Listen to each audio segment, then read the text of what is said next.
The girl sat in the dirt outside the livery stable, knees drawn to her chest, arms wrapped tight around her shins. She couldn't have been more than 9 years old, maybe 10. Her hair, black as creek stones at midnight, hung in matted strands across her face. The dress, if you could call it that, was torn at the shoulder, stained with dust and something darker near the hem. Caleb Moss had ridden into Bitter Springs to buy fence wire. That was all. Wire, maybe nails, then back to the ranch before sundown. But when he tied his mare to the post and turned toward the general store, he saw her. She wasn't moving, just sitting, staring at nothing. Around her, the town moved like she wasn't there. A woman in a blue bonnet crossed the street, glanced down, then walked faster. Two men laughed outside the saloon, spat tobacco juice into the street, and didn't look away once. A boy no older than 12 kicked a stone past her feet. She didn't flinch. Caleb stopped. He stood there, rein still in his hand, watching. The girl's belly was swollen beneath the torn fabric. His stomach turned. He looked left, then right. No one else seemed to notice, or if they did, they decided long ago not to care. Caleb crossed the street slowly, his boots crunching on the dry earth. When he was a few feet away, the girl's head lifted just slightly. Her eyes met his dark, empty, like someone had reached inside and scooped out whatever light used to live there. "You got people?" Caleb asked quietly. She didn't answer. "Someone looking after you?" Still nothing. He crouched down, tried to make himself smaller, less threatening. "What's your name?" Her lips moved, but no sound came out. Caleb's jaw tightened. He glanced around again. Still no one stopped. No one asked. The town just kept turning, indifferent as a rusted wheel. "Where's your family?" he tried again. This time her voice came barely a whisper, cracked and dry. "Dead." The word landed between them like a stone dropped into still water. Caleb exhaled slowly. He didn't know what to say, didn't know what to do. He wasn't a preacher, wasn't a lawman, just a man who raised cattle and mended fences and tried to keep his head down in a world that rewarded cruelty more often than kindness. But he couldn't walk away. Not from this. He stood, looked toward the general store, then back at her. "You eaten today?" She shook her head. "Come on, then." He didn't wait for her to move, just started walking toward the store, slow enough that she could follow if she wanted. After a few seconds, he heard the soft shuffle of bare feet behind him. Inside, the store smelled like coffee and leather and sawdust. The clerk, a thin man with wire-rimmed glasses and a permanent scowl, looked up from his ledger. "Help you?" "Need some bread," Caleb said, "and jerky, and whatever fruit you got that ain't spoiled." The clerk's eyes flicked past him to the girl standing in the doorway. His expression soured. "She with you?" "She is now." The clerk hesitated, then shrugged and turned to gather the items.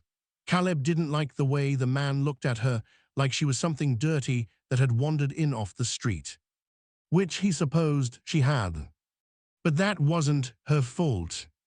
When the clerk set the goods on the counter, Caleb paid without a word and handed the bundle to the girl. She took it carefully, like she was afraid it might vanish if she moved too fast. "Eat," he said. She tore into the bread with trembling hands. Caleb turned back to the clerk, who she belonged to. The man snorted. Nobody now, used to be with the Hollies outfit up near the canyon, but Hollies got himself shot 2 months back. His widow sold off everything, horses, cattle, workers. Girl was part of the sale. "Part of the sale," Caleb repeated, his voice flat. "That's right. She's a child." The clerk shrugged. "Apache got bought by a drifter named Pike. He used her up, I guess, then left her here when he moved on. Ain't my business." Caleb's fists clenched at his sides. He could feel the heat rising in his chest, the old anger he'd worked so hard to bury clawing its way back up. "Where's Pike now?" "Don't know, don't care." The clerk adjusted his glasses. "Look, mister, I don't make the rules. If you got a problem, take it up with Sheriff Tate." Caleb didn't answer. just turned and walked out, the girl trailing behind him, still clutching the bread. Outside, the sun was high and merciless. Caleb stood on the boardwalk, staring at the dusty street, trying to think. He could leave her here, walk away, pretend he never saw her. That's what most men would do. But Caleb Moss had spent the last 15 years trying to be better than most men. He looked down at her. She was watching him with those hollow eyes, waiting for him to decide what happened next. "You got a name?" he asked again. This time she answered. "Rita." "Rita," he repeated softly. "All right, you're coming with me." She didn't ask where, didn't argue, just load him to his horse, and when he lifted her up onto the saddle, she didn't make a sound. As they rode out of Bitter Springs, Caleb could feel the weight of eyes on his back, townspeople watching, judging, whispering. Let them. He'd been judged before, and he'd learned the hard way that some things were worth standing for, even when the whole damn world told you to sit down. The girl, Aita, sat in front of him, silent as the grave. And Caleb rode toward his ranch, knowing that whatever came next, there was no turning back. Not from this. Not from her. The ranch was 15 miles south of Bitter Springs, tucked into a valley where the cottonwoods grew thick along the creek. Caleb had built most of it himself, the cabin, the barn, the corrals. It wasn't much, but it was his, and it was quiet. When they arrived, Rita slid down from the horse without waiting for help. She stood in the yard, looking around like a fox caught in an open field, ready to bolt. "You can sleep in the barn," Caleb said. "I'll bring you a blanket." She nodded. He unsaddled the mare, led her into the corral, then went inside the cabin to gather what he could, a wool blanket, a tin cup, a bar of soap. When he came back out, Rita was sitting on the ground near the barn door, her arms wrapped around her knees again. Caleb set the blanket beside her. "There's water in the trough," he said. "You need anything else, you let me know." She looked up at him, and for the first time something flickered in her eyes. Not trust, not yet, but maybe the beginning of it. "Why?" she asked. "Why what?" "Why you help me?"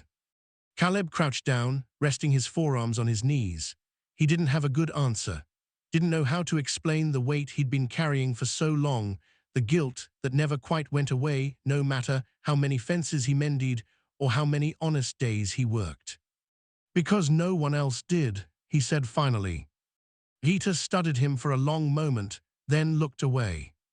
That night Caleb lay awake in his bunk, staring at the ceiling. He could hear the wind moving through the cottonwoods, the occasional creak of the barn. He thought about the girl out there, alone in the dark, and wondered if she was sleeping. Wondered if she ever slept. The next morning, he found her sitting in the same spot, the blanket pulled tight around her shoulders. She'd eaten the jerky and the apple he'd left for her, but she still looked half-starved. Caleb made coffee, fried some eggs and bacon, and brought her a plate. "Eat," he said. She did slowly, like she was afraid he'd take it back. He sat down on the porch steps, sipping his coffee, watching the sun rise over the hills. "You ever been to Canyon Ridge?" he asked after a while. Rita's head snapped up. Her eyes went wide, and for the first time he saw fear, real, raw fear. "Why you ask that?" "You said you were with the Hollies outfit. That's Canyon Ridge land." She didn't answer. Caleb set his cup down. "I was there once, long time ago." Rita's hands tightened around the plate. "There was a family," Caleb continued, his voice low. "Apache family, living quiet up near the canyon, had a small place, garden, some goats. They weren't bothering anyone." He paused, the memory clawing at him. "I was riding scout for a cattle drive. We camped near their land one night, and in the morning, some of the men, they decided those folks didn't belong there." Rita's breathing quickened. "I didn't stop them," Caleb said. "I just stood there, watched, and when it was over, I rode away." The silence between them was thick, suffocating. "There was a little girl," Caleb whispered. "Couldn't have been more than 4 or 5. She had a scar on her arm, burn mark, looked like, from a cook fire maybe. He looked at Rita. She was staring at him now, her face pale, her jaw clenched. Slowly, she pushed up the sleeve of her torn dress. On her left forearm, just above her wrist, was a jagged scar, old, faded, but unmistakable. Caleb's heart stopped. "You," he breathed.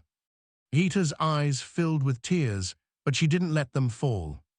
"You were there," she said, her voice shaking. "You stood there, you did nothing." "I know.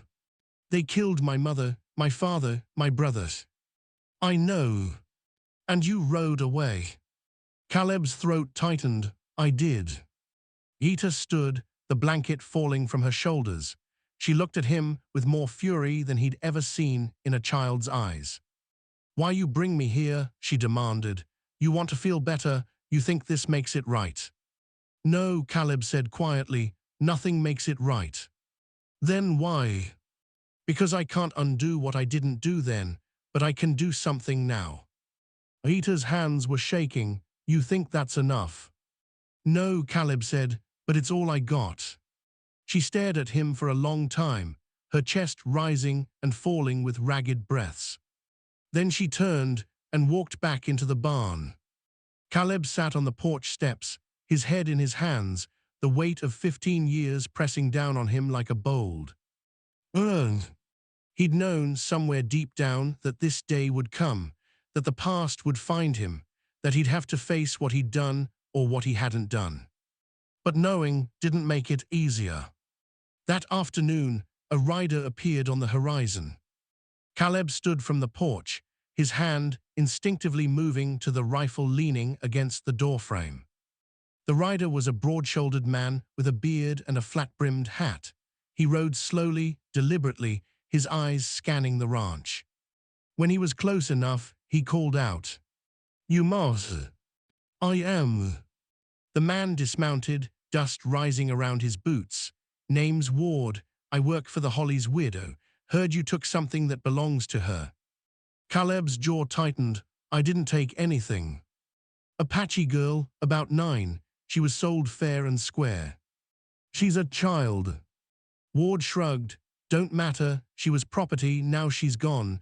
Mrs. Holly's wants her back." "She's not going back." Ward's hand moved to the revolver on his hip. "That ain't your call." Caleb stepped off the porch, his rifle still in hand. "It is now." Ward smiled, slow and cold. "You really want to die for a half-breed girl who ain't even yours?" Caleb didn't flinch. "I've been dying for 15 years. This'd be a better reason than most." Ward's smile faded. "You got 2 days," he said. "Then I'm coming back, and I won't be alone." He mounted his horse and rode off, leaving a trail of dust in his wake. Caleb watched him go, his heart pounding.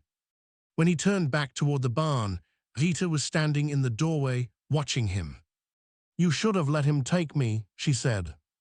"No," Caleb said, "I shouldn't have." "You're going to die." "Maybe." "Why?"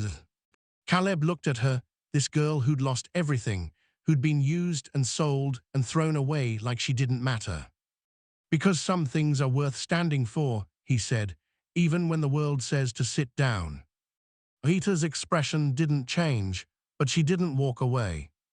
And for now, that was enough. The first day passed in tense silence.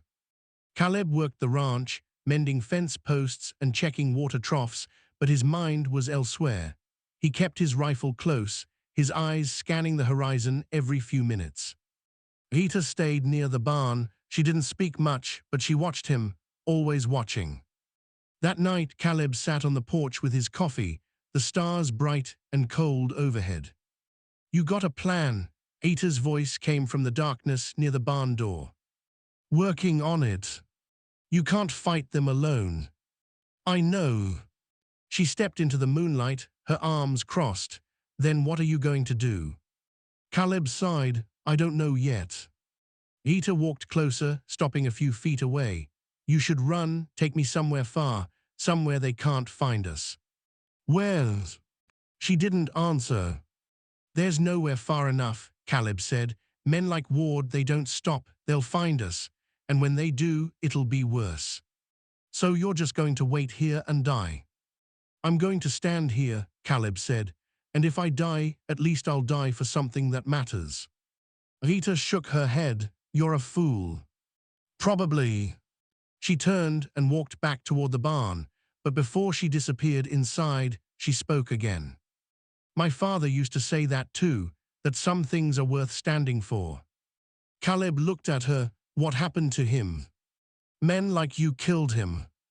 The words cut deeper than any knife. Rita vanished into the barn, and Caleb was left alone with the stars and the weight of his sins. The second day came with a dust cloud on the horizon. Caleb saw it from the porch, 5 riders, maybe 6, moving slow but steady like wolves closing in on wounded prey. He stood, grabbed his rifle, and checked the chamber. Rita appeared beside him. They're coming. I know. What are you going to do? Stand. She looked up at him, her face unreadable. You're going to die. Maybe. The riders drew closer. Caleb could make out Ward in front, along with 4 other men, hard-faced, armed, the kind of men who did dirty work for money and didn't lose sleep over it. They stopped 50 yards from the cabin, horses snorting and stamping in the dust. Ward dismounted, his hand resting on his revolver. Moss, he called out, you had your 2 days, time's up. Caleb stepped off the porch, rifle in hand. She's not going anywhere. Ward sighed like he was dealing with a stubborn child. You're making this harder than it needs to be. Good. One of the other men, a tall, lean man with a scar across his cheek, spat into the dirt. Just shoot him, Ward. We'll take the girl and be done with it. Ward held up a hand. Easy, Dutch. Let's give Mr. Moss one more chance to be reasonable.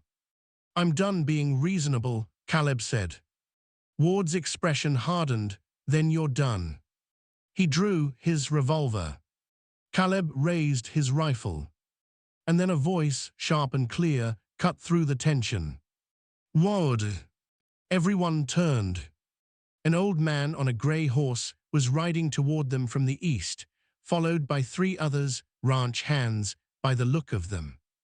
Weathered, sunburned men with rifles slung across their saddles. The old man pulled up beside Caleb, his eyes fixed on Ward. Henry, Ward said slowly, this ain't your business. Henry, white-haired, hard-eyed, with a face like cracked leather, shook his head.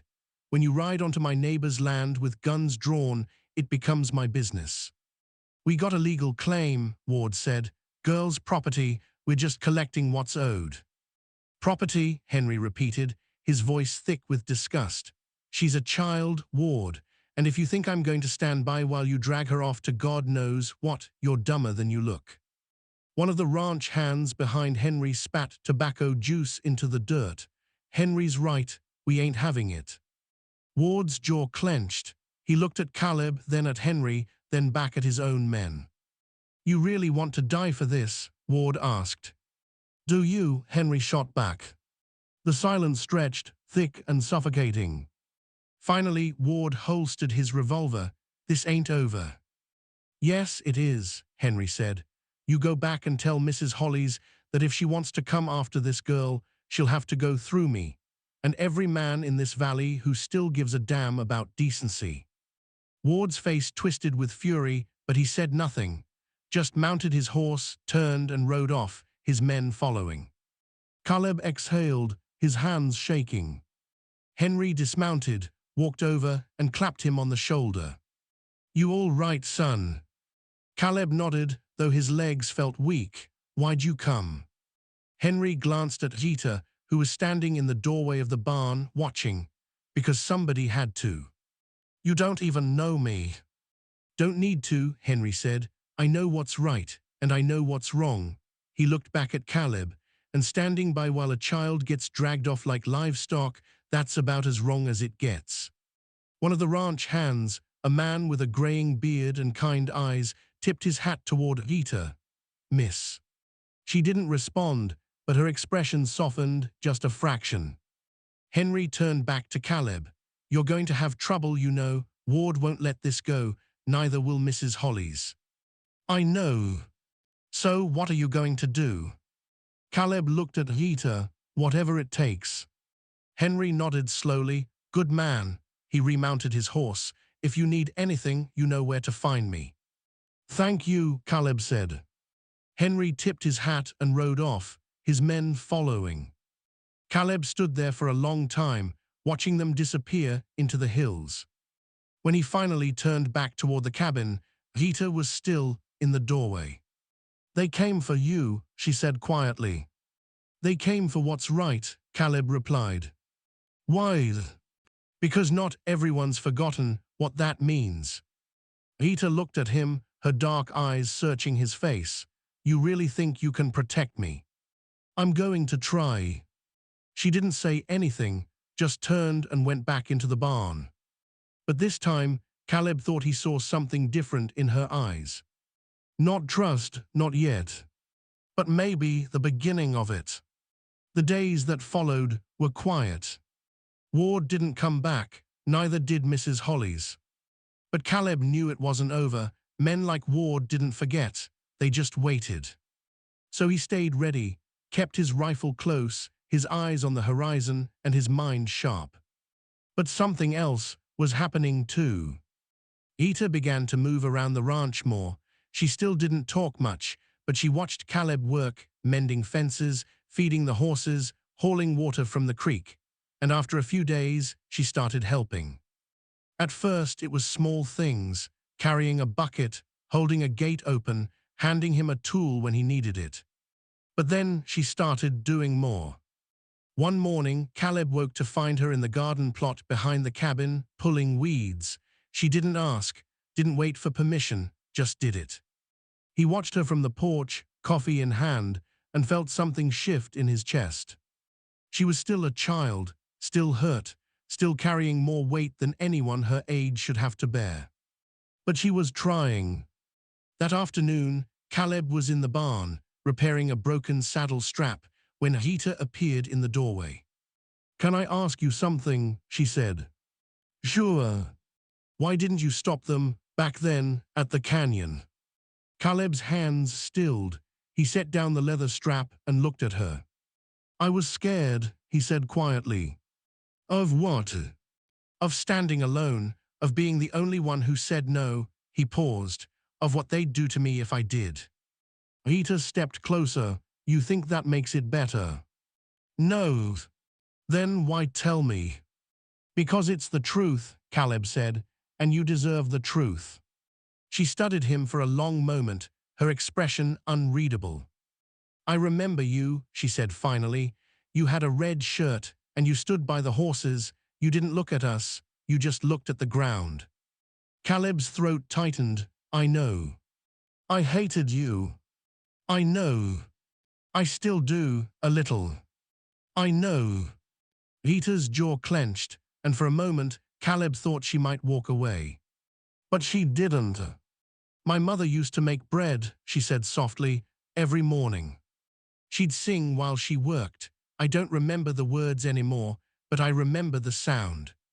Caleb didn't say anything, just listened. My father carved things, she continued.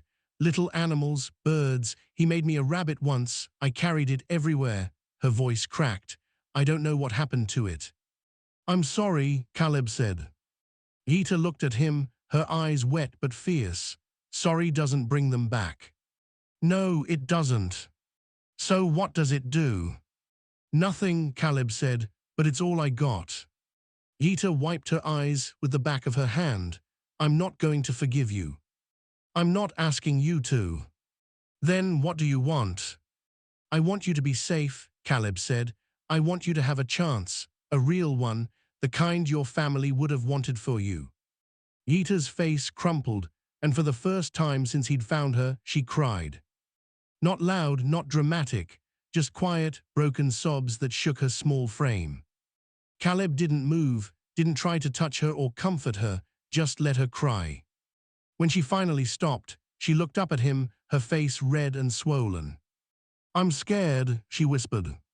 I know. What if they come back? Then I'll stop them. What if you can't?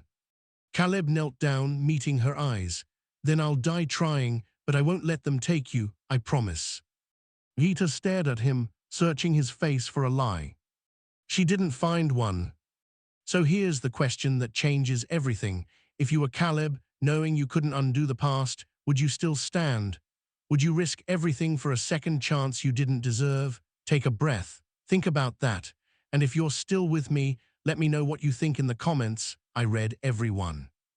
That night, Rita didn't sleep in the barn.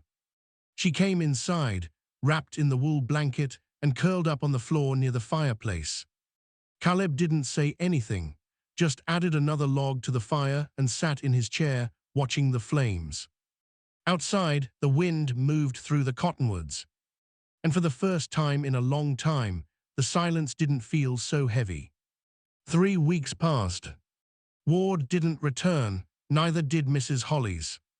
But Caleb knew better than to relax. So he stayed ready. And Aita stayed close. She'd started talking more, not a lot, but enough.